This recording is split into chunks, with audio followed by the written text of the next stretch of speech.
Have you ever felt lost, confused, or indecisive, and then suddenly a feather just appeared in your path, and instantly you just knew the answer to all of your questions? Or maybe friends and family keep buying you animal themed things, and you're wondering, why do I have like 10 pairs of frog knickers or owl cushions? And you want to understand, why is this animal turned up in my life? Or perhaps an animal has appeared to you in a dream and you're wondering, what does this symbolize? What does this mean? How can this help me with my current challenge or obstacle?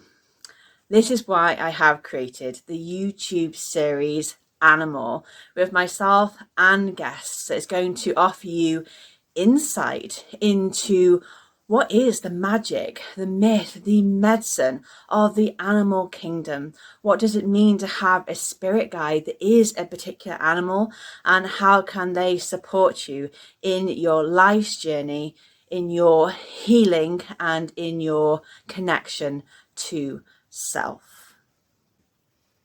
So whether you are seeking an animal guide, or you want to understand yours better, or maybe even yourself better, or perhaps you're just curious about the symbology, the mythology, the wisdom, medicine, and magic of animals, then this is the perfect series of interviews for you. An easy and accessible way to understand the relevance of animal spirit guides to you, along with practical tips and tools for integrating the wisdom of animals into your everyday life and into your spiritual practice. Now let us fly, gallop, and dive into this episode and the support and inspiration that will empower you. Okay, so welcome to this episode of Animal. I'm really excited to have with me in this episode Lauren. So we've known each other quite a while. We were just reminiscing together. We met each other in Glastonbury, so I consider her one of my Avalon sisters. And Lauren is going to be talking to us today about the magic, the medicine, and the energy of foxes. So let me just introduce her, and then you'll get to meet her. So Lauren Gandharva is a priestess of Diana and a lifelong witch. She teaches online classes on goddess spirituality, the priestess path, tarot, divination, and more, and has been reading tarot professionally for over a decade. She's also a homeschooling mum to 3 kids, which, you know, hands down is the biggest achievement and a superpower for sure. So welcome, Lauren. And thank you so much for having me. I'm so honored to be here. Yeah, we've known each other for a while, met in such a magical way. And I just love all the work you do. It's just truly sacred. And I'm just so honored to be here. So thanks for inviting me on. Thank you. It's like mutual excitement, I think. We're just going to be bouncing up and down for this whole episode. Yeah. Okay, so you're going to share, kind of, like I said, the medicine, the wisdom, and the magic of foxes. So let's go straight into it. So what is the magic of foxes? Like, how can they inspire us, and what do they teach us, you know, in that spiritual way? How can we connect to them? Yeah, foxes are so magical and they've been seen through so much just, myth of the middle world, the fairy realm. I think they're very connected. And some of the medicine of foxes is that they kind of walk in between worlds. I think they kind of go in between the human realm, the fairy realm, and kind of connect us to nature. Just on a really everyday normal frequency. They're very just normal animals. They're kind of, something that we would see on a normal basis. Other medicine of foxes that I love is their duality. They have this kind of wisdom, but also mischief. And I think for us, especially as women, it allows us to be all parts of ourselves instead of feeling like we have to box ourselves into, being one type of thing, or always representing ourselves in one way, or always being really serious or really silly, or, we can kind of be lots of things. And foxes really represent that. They're definitely shapeshifters. So that helps us kind of evolve in all of our seasons. And my favorite thing about the fox, just magically and medicinally, you know, when they're like all curled up in like a little ball and their tails are kind of wrapped around, they're so cute, like little puppies. They just like that really helps encourage rest in us and like truly calming our bodies, curling up and just like going so inward. They encourage us to not just meditate and go down like one level, but to keep going until we're just, you know, like truly aligned and centered and just feeling really magical and cozy. So there's so many other things, but those are kind of the main touch points that I always think of when I think of foxes. Yeah, I love that. They can be quite playful as well, can't they? I think Yeah. like they've got this real kind of, I think of them as quite cheeky. I mean, most of us Yes. know foxes and kind of coming into our gardens, and just kind of like hanging out in the garden, so they've got kind of this rebelness. Yeah, rebelness, that's made up. Mhm. Rebelliousness to them, do you think? Yeah. Yes, absolutely. They're so playful and so mischievous. But a lot of things that I've noticed too, like as a mom and a lot of books, how I see them represented in children's books is that like the other animals think that the fox is the big bad guy. You know, he's like the big fox on the prowl, he's gonna get us. But really he's just playful. He's kind of teasing them. And then like the wolf or the bear comes along that's actually gonna, get them into trouble. So the fox is really just kind of there to bother everybody. I feel like sometimes they're just very cheeky and yeah, definitely they get that reputation. Yeah, they do have like this kind of sinister, like I think of like Fantastic Mr. Fox, is the kind of what I Mhm. think about, like, they're called clever, aren't they? And sly and can we sometimes have that as a bit of a negative association, but actually that maybe can encourage us to access, that kind of that sly part of ourselves, but in a way that's kind of bringing forth our wisdom. How can we be really clever, in this way, not just being perhaps, single focused or kind of insular, but maybe kind of, thinking out the box a little bit, maybe. Yeah. Yeah, I think foxes encourage us to do that. And there's always more mystery to a fox. Like that's kind of what we see in stories. And of course, real foxes, like you said, in our garden, sneaking around and stuff. What I feel like they encourage us to do is be okay with being a little bit elusive and mysterious. Like we don't have to tell everyone, explain ourselves all the time. Um, I kind of feel like foxes have carry this posture of like, we know something that you don't know. So, for ourselves, if we carry that around in public, we're like, we have a little secret, we have a little mysterious air, and that's okay. Like, we have a little secret too. And just kind of walking through life with that unexpectedness and not being predictable and being okay with that, kind of always feeling a little bit like, you know, a little bit cheeky and a little bit having this wit and this wisdom about us that's like, I'll pivot when I need to. I might catch you off guard, but that's kind of the magic of who I am. Yeah, I love that. And I imagine that kind of could be a real medicine in this day and age when we're so exposed all the time, aren't we? Like we're living like, and everybody knows about it, like everything you do. Like I expect, some people sometimes are like, put a Facebook kind of update when they're going to the toilet. You know what I mean? There's like no kind of end to this. Everything has to go on Instagram. We're constantly being watched, we're constantly being monitored. And actually that sense of kind of, that mystery. And I think about the word vixen actually, the female Yeah. foxes. Vixen has that mysterious quality, doesn't it? The mystery of the feminine. Hmm. Yeah, I love that word. I love that word vixen. It's like a polished mystery, like an elegant mystery even.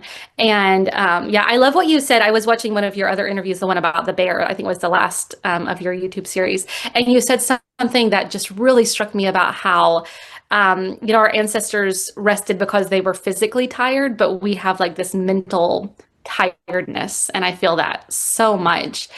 And so thinking about foxes in that way, because of this, all this chaos and so much energy, everything, knowing what everybody's doing every minute of the day and feeling this pressure to constantly share, I think foxes can help us really draw away from that because foxes are so playful when they're playful, but then, like I said, they're curled up, wrapped up, and just being really cozy. So, like something I do um, on all of the kind of wheel of the year, like the Sabbats, the Celtic Sabbats, I always have a tech week off. Just, and I've actually just come off of it this past week.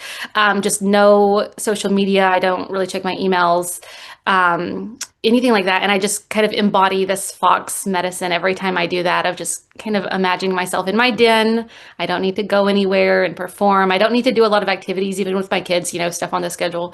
It's just a time to just totally unplug from all of that, not needing to see what other people are doing, not needing anybody to know what I'm doing, and just kind of, wrapping up in the den and really going inward and then more inward. It always comes in layers. The week starts and I'm like, oh, this feels nice. And then every day that goes, it's like going deeper and deeper into the connection with nature and the mystery. And I really love that.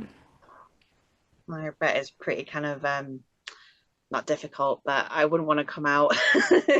Yeah, Kind of going deep in absolutely. town to the den, underground of the wolf, and then having to come back out. It can be a bit of a challenge, but you do really realize when you do disconnect how much there is about this external validation, and that always comes across with the fox, that it doesn't seek that at all, does it? It kind of, like you said, it has that cheekiness, kind of that almost kind of that confidence, like I don't need to justify myself, like it makes me think of the rest of nature, like kind of the plants and the trees and the animals, like they don't ask permission, and they're not kind of waiting for 10,000 likes. They're not like, I'm posing for it. Well, maybe some do post for pictures, maybe they do, but they're not like, thinking, how am I going to look on Instagram when I'm actually standing in this position? Like they're just living life, they're being in life, they're being so present.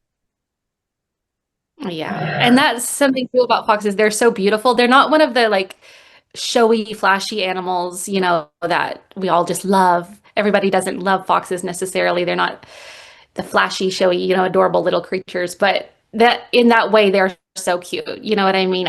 For me, I find them irresistibly cute just because they're so like funny looking. Their faces are so like sharp, and they just don't care. They're just like, yeah, this is who I am, and just gonna walk through wherever I want. Day and in the dawn and dusk, they just kind of go about their business, and they don't need anyone's approval. So Yeah, I'm just sitting in the garbage and I don't care. yeah.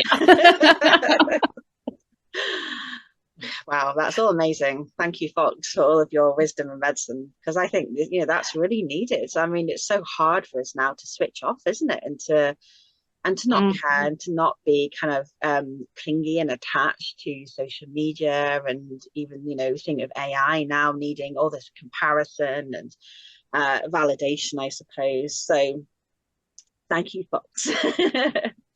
We're going to curl up after this and have a little snooze. So I'd really love to know more about kind of your personal connection to Fox.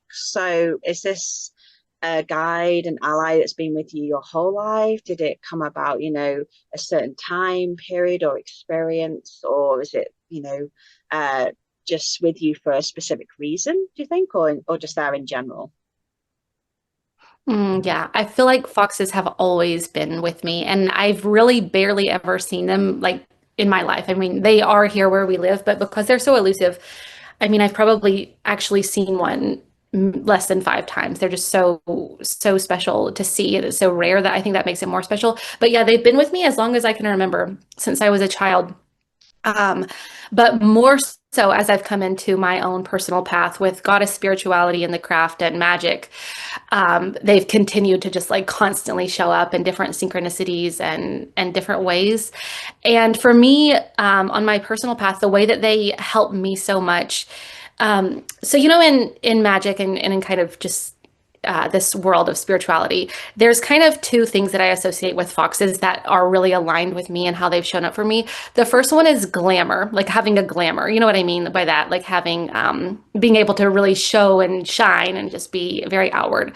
And then the other kind of flip side of that is cloaking, or like going inward and kind of being covered or Mm. invisible and being able to make yourself kind of not be seen when you don't want to be. I feel that foxes are really the masters of that duality. And so that's what's come up for me. When I'm on, I can be on, I can, I teach classes, I'm all about it, I can tell everything and just really be in that glamour witch mode. But then like it's like a light switches. When it's off, I'm in that cloaking phase of the fox where I'm just like, I don't want to talk to anybody. I don't text anybody. I don't respond to emails at all. I can't be like I cannot handle anybody. I barely even see my friends during that time because I just need to like have such a total shut off. So foxes have continued to be kind of helpful for me in that medicine. Um, as I've gone through my life and as I've grown my business and things I've done, they kind of help me to be on when I'm on and then off when I'm off, that I can just kind of balance those things. I think there's such an expectation that we're always going and always, especially, for, how it is for online creators. We constantly have to share things and put things out, and it with the algorithm there's always like, oh, you can't take a day off, you can't take a week off. But for me, I continue to rely on that fox medicine of the glamour versus the cloaking, and the more I do that, the more I've actually seen my spiritual path grow and my business grow, because I set those boundaries for myself and I allow myself to go into that, really just like imagining myself in that den and just like kind of blocking everything when I need to, and then powering up for the next cycle of when I need to have that glamour on again. So Yes, that sounds really like you were talking at the very beginning about them able to transition through the worlds, so the worlds of kind of being extrovert and introvert, this world that we have created online, which is not reality at all. It's a created thing that, and then we have to come back into reality. It's almost like stepping into a fairy tale book, isn't it? And then to come back out, it's what you bring back out with you, and who are you when you're there and here, and having these defined kind of boundaries, I suppose. You might with the fox, able to transition, we say, into our gardens, into our streets. And it can be so urban, it can be in our human realms, but then it's a wild animal that will go back to the underground into its den. It feels like this real kind of metaphor. yeah. And I also think of foxes kind of being able to like magically come in and out of even, existence. Like they could just be walking down the road and then suddenly it's like you can't see it. Like it would just disappear into the fairy realm where it's kind of just this unseen, like a veil suddenly covers it. So I like to think about that too, that, we do see them going back and forth from civilization, but also just being able to kind of blink in and out of actual consciousness, if you know what I mean. I think they have that. Magical. So Yeah. I'm just throwing this out there, and it's fine if you don't know the answer to this at all. I was just thinking, like, you were talking about the kind of the fae and the fairy realms, like here in Wales. The fairies were known to ride corgis, the dog, the corgi, and would ride them in and out and use them as a vehicle through the realms. So do you think that is kind of the relationship that foxes have with the fairy? Like, are they a vehicle? Or are they actually like companions? Or I imagine them kind of like they're kind of their version of horses, I suppose. Yeah. Okay. First of all, I didn't know that about the corgis. That's the cutest thing I've ever heard in my life. I have to tell my kids that. They'll crack up. So I do think, I don't know if they ride them. I mean, I think that's definitely likely. I feel that the foxes are almost like an informant to the fairies and even to the fairy, royalty and so on. They kind of can bring news from our world and back and forth. I think there's so many different things that they can do with the fairy realm, bringing energy to them and then dispersing their energy back into our world to kind of keep things even keel. I think in harmony is, the harmony of our worlds are so important because we're all in nature, right? Yeah. Us and the fairies. So I think that the foxes are almost like the liminal guardians of both, just going back between worlds, going back and forth, and carrying that medicine of the fairies as well, and that magic and the quiet, just the natural harmony. I think that's something that they do. So do you think they would be a good guide if people kind of want to connect to the Fae and need that intermediary? Or do you think maybe if Fox appears in someone's life, say in their dreams, or, if they're going for a walk, do you think that's a sign that the Fae want to talk to them or work with them or kidnap them? Oh, absolutely. Yeah, absolutely. I think they're so connected to the Fae, and that because foxes are very liminal animals. They walk between the worlds, and they also, we see them at dusk and dawn. Those are very liminal times. It's in between shape-shifting time. So I think that if people want to connect with the fairy realm, foxes are such a good guide for that because they just can carry both energies at once. Like I said, they have this duality, this shape-shifting ability. And so I think a lot of people are kind of afraid of working with the Fae, or it seems too ambitious. They don't know how to approach working with the Fae. And I think the fox can be a really helpful animal guide for that in between, kind of helping us connect in a really unintimidating way, allowing things to feel safe and not feel like, we're going to offend them, or that, something bad is going to happen to us for working with them. I think foxes are a really good, relatable animal that can connect us to the fairy realm and really hold that vibration for us so that we can more easily understand the fae. They're like almost like a translator, I guess you would say, of different languages. They can kind of just carry that energy in between. So yeah, I think foxes are perfect. I love all things fairies, elves. I've worked with them for so long, and I think that foxes are really the most magical animal in that sense of fairy connection, for me anyway. They really hold that frequency. And kind of that cleverness as well, like the fae and the fairy, they're known for being clever, almost like sometimes representing our inner or higher wisdom, aren't they? Like the wisdom even sometimes of the ancestors, if we some people believe we descend from them. So that cleverness of the fox is really just something that they share. They can translate that wisdom that's coming from this other realm into the normal everyday, like you were talking, like the fox is an everyday creature, it's an ordinary creature, so making that which is not understandable. Yeah, exactly. Something that we think about with foxes a lot is like the wit over just the strength. A lot of animals are really strong and they can kind of dominate that way, but foxes of course have to be a little bit more clever. They are predators, but they're not the biggest and the baddest. So, yeah, having that wit and that wisdom that the fairies are so connected to as well, that cleverness and that a little bit of trickery and mischief, of course, but just having that kind of in their pocket. I think they both have that for sure. Yeah. And do you think there's a difference between like the medicine and the magic of the grey fox and the red fox? Like, does that color, do you think, like make a difference? Because I know, like, with some animals, like of course, I work with wolf energy, and we have archetypal kind of colors, with them. So often they appear, as like the white wolf if you're working with that mother energy, and then the black wolf if you're working with the father energy. That's very kind of like archetypal colors. But when it comes to like physical animals, sometimes that difference can indicate something as well. Do you kind of like feel that with the gray and the red fox? I do a little bit. Mostly I work, when I'm thinking about foxes, I just naturally think of the red fox because that's what we have here the most often. So I feel that the red foxes are more associated with this like shape-shifting fairy energy.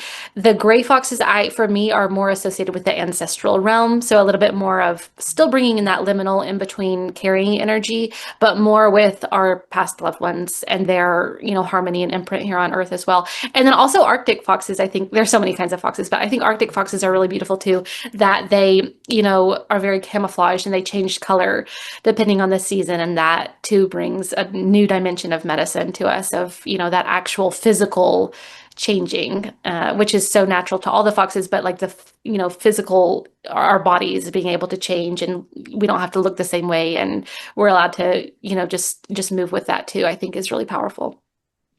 Well, they're so fluffy. Yeah. You see Arctic foxes, and they've got to be like one of the cutest animals on the planet. They're just like like feather dusters, like feather duster with an extra long tail on the end.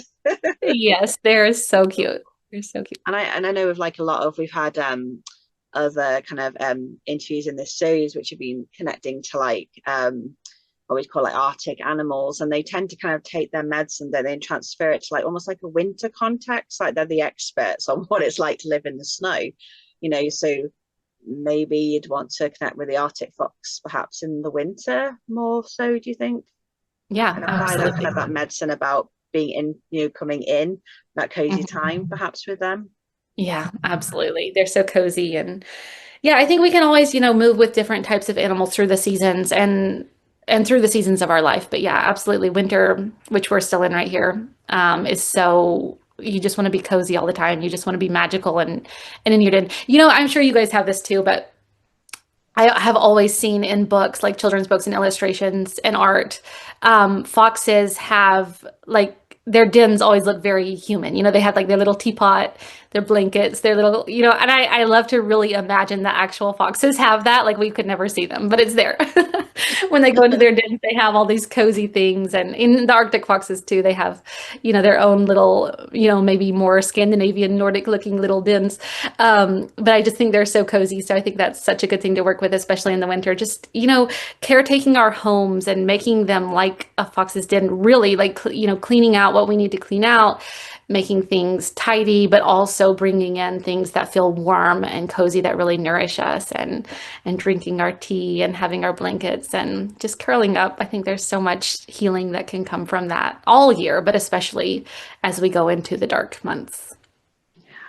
That sounds lovely. It sounds really good. So if someone was kind of like listening to everything that you shared about kind of this wisdom, this magic, this medicine of fox, and they're thinking, oh, I really want to connect, but I don't know how to begin. Like, what advice or kind of tips and tools would you give someone that really wanted to connect with or even embody fox energy? Yeah, absolutely. Well, I always like to start with leaving out a little offering. It's just symbolic. Of course, a fox is probably not going to actually come to your house and, you know, consume anything, but leaving out just a little something outside your door for them. And that can be an actual food or drink, or, you know, something beautiful, flowers or something. That just sets the energetic intention, I think, to connect with them.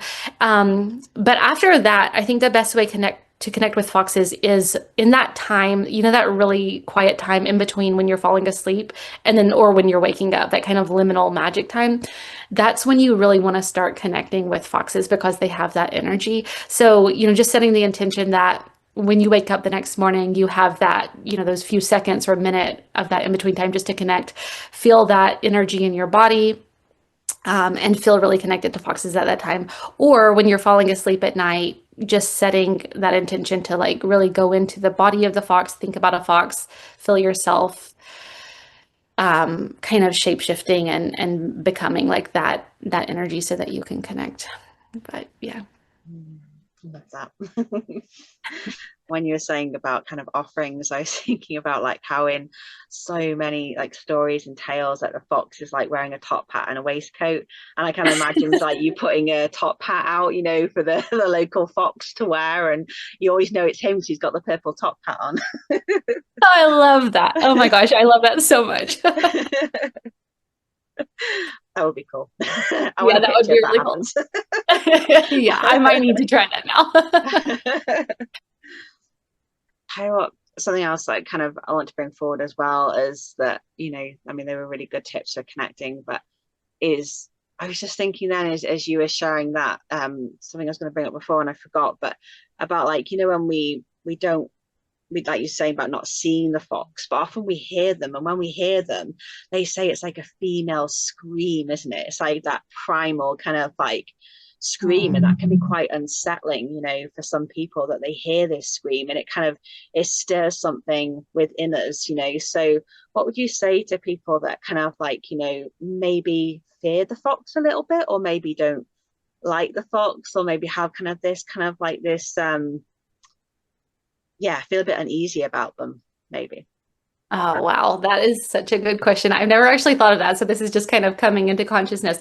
I would say specifically with female screaming. I mean, let's think about that and what are we scared of? And that, of course, as women especially, you know, being in a position where we're in fear or something was being wrong, that we were screaming and that high pitch, that would be very alarming. So I think we feel that primitiveness in our bodies and that kind of ancient wounding, whether that's ours or our ancestors. And so we can fear things that feel too relatable. You know what I mean? Sometimes a lot of our fears are based on things that we ourselves have some internal fear of, whether we've named it or not. So I think that if people are scared of foxes, or you know, have that apprehension or an aversion even to foxes, that they are kind of, you know, they're kind of like the edges of society, you know, that we always kind of fear what's in the dark. So I think the only thing that you can do it with that is kind of having shadow work with yourself, going into yourself and seeing what it is, like keep going and digging and seeing what it is that's bothering you. Seeing, you know, if there are feminine wounds that you're holding or things that are just coming up, that you feel like you can't be seen or that you can't show who you are or that you're not allowed to hold that energy of the shapeshifter within yourself and that duality within yourself. I think that would be really healing for people to address the duality within themselves. And the more that they do that, the more they could relate to the fox and understand the fox and understand that, it is a very multidimensional creature that has a lot of wisdom to teach us. Yeah. I suppose it sounds very much like kind of the same fear of the dark, the same kind of Yeah. fear of the shadow. It's just those, like you said, it brings up those part of ourselves that we can't see or we're choosing not to see. So that which is hidden, So maybe this is an invitation to go and follow that. Go and Yeah. run out into the night and follow the scream of the fox. Yes, absolutely. Especially if they're wearing a top hat. Yeah, absolutely. That's fabulous. Wonderful. Thank you so much. Do you have anything else that you would love to share about Fox that came forth that you just kind of wanted to drop any little bits of magic or medicine, or do you feel like that's everything that Fox wants to say? There are two tiny things about foxes that I wanted to share. And this just came to me actually this morning as I was waking up. I had kind of, been preparing for this interview, thinking about things. So, two things that I always say and that we say in our family about foxes. There's one that comes from, I think it's a German saying that the foxes are making coffee. Have you heard that saying? So No. it means like when there's like a morning mist and there you see like the steam coming from the hills or the mountains. People say the foxes are making coffee. I just love that. I say that all the time. Even my 4-year-old says that now because we have like a mountain and hills in the background. So whenever we see that steam coming up, I just think that endears us to foxes to think of them in that way. And the other one is in my husband's culture. He's from Nepal, and they say, when it's like really bright and sunny outside, but then a rainstorm comes, a little bit of rain when it's sunny, they say that the foxes are getting married when that happens. So Oh, I thought I was just thinking about those things and wanted to share those. I think those are so cute. And I think that those little nature, I don't know what you call them, in terms of language, but those little stories that we tell and those little sayings that we have about nature, I think that those harmonize us on a level to our spirit guides and the animals. And they're so cute. But when kids are growing up and hearing those things, it's just so magical. And I think those little tiny bits of magic woven into a life can speak so much to who we are as people and connecting with nature and the animals. So I just wanted to share those two little bits they're with you. beautiful. And it's such a positive association when you were saying kind of that rain after the sunshine, like the beauty and the gold in that, and what a lovely kind of folk tale, I suppose, or like metaphor to have associated with the fox. Like, has he shared with you kind of like any kind of like different things about fox and his culture? Like, do they have like a kind of any significance other than getting married in the rain? He hasn't really. I'll have to ask him, but I think it has pretty Ah, much the same connotation as us. That's kind of a little bit mischievous, a little bit, witty and clever, and you're kind of sneaky, of course. But yeah, I think really that's kind of a worldwide experience with all the foxes. Is they're a little bit quiet, and you have to kind of watch them because you never know what they're going to do next. I love that. Oh, well, thank you so much. This has been really fascinating.